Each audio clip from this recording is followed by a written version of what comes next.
I stood there staring. Strange shadows moved within my vision. A cool, wet mist blows. I breathe in. The air is thick. The scent of damp earth hangs upon the senses. I close my eyes tight. I check my backpack and flashlight. Then, securing my rope, I begin my descent. I drop for what seems ages, but in fact couldn't have been more than a few minutes. The rope ends. I release my harness and land with a splash. Ice-cold water overwhelms me. A few moments pass as I struggle to get my head above the surface. I wipe my eyes and look around. Slowly they become accustomed to my new surroundings. I am in a large cavern. I slowly make my way over to the shoreline. I remove my pack and check it. Luckily, there was nothing in there that could be ruined by water. I remove my large flashlight and, turning it on, I take a better look at this new area.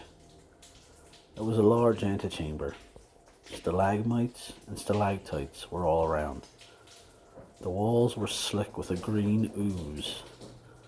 The place smelled of decay. I glanced around and noticed an opening in the rock. As I got closer to it, I realized I could fit through, so I ventured in. It was a narrow passage that seemed to go on for about 60 feet or so.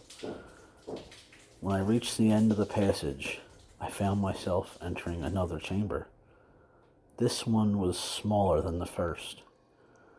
The smell of decay seemed to grow, and I gagged a bit. Looking around the area, I noticed multiple tunnels that seemed to ring the room. After surveying the different tunnel entrances, I decided to go down the central one. It seemed to be the largest and safest looking one. With the light shining brightly, I moved into the dark. I walked for a while, then noticed the ground was slowly sloping downward. I made my way cautiously forward. That's when I heard it. A strange clicking sound. The noise would come and go every few steps. The sound kept getting closer the further I trekked ahead.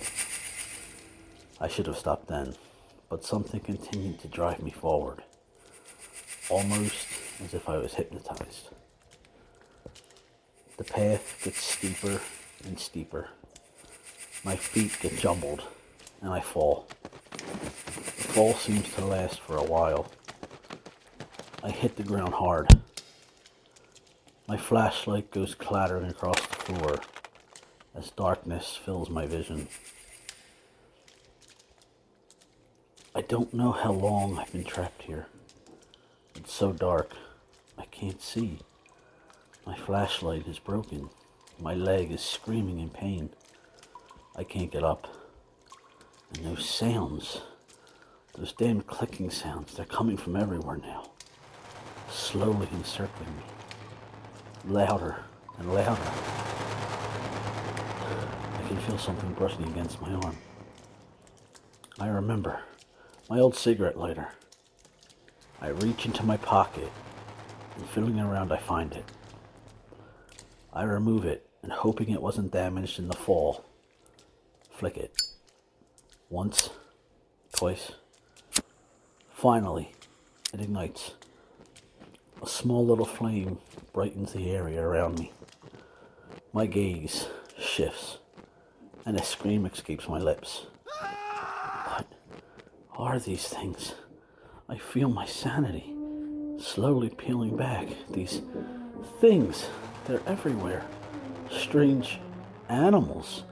Their bodies look like a strange, thin, emaciated dog. But those faces, or should I say, where their faces should be, they're missing. In their place are these writhing group of tentacles. They click and wheeze as they move closer. Slowly, I can feel them wrapping around me, slimy, wriggling tighter and tighter. I scream, As I feel the bones begin to break, I kick and fight. I reach with my other hand for my bag, the explosive. I remember I brought it. The creatures are everywhere. I know this is the end. I reach inside and push the button.